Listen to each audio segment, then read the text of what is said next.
Magandang araw mga brothers and sis dyan sa Surigao.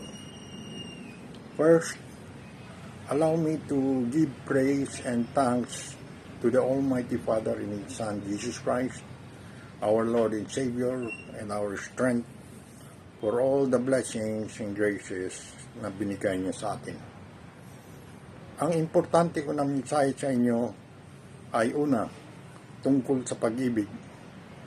Ibigin natin ang Diyos higit sa lahat at mahalin natin ang ating kapwa tulad ng pagmamahal natin sa ating sarili.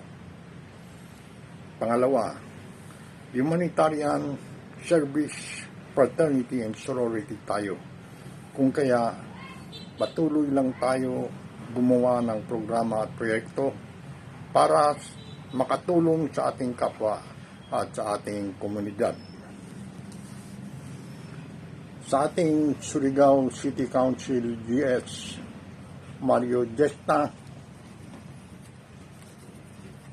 Surigao del Norte Provincial Council GS Salmero de la Costa, Scriptron Alumni of Surigao del Norte, Chairman Charlemagne Boniel, Brad John Brillantes, and Sis Karen Brillantes.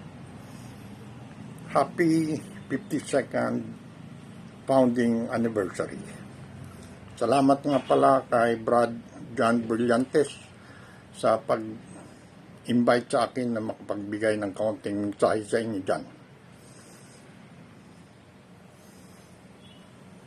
Ako nga pala si Brad Juan Tusilera, UST Batch 75. May God bless and keep us forever.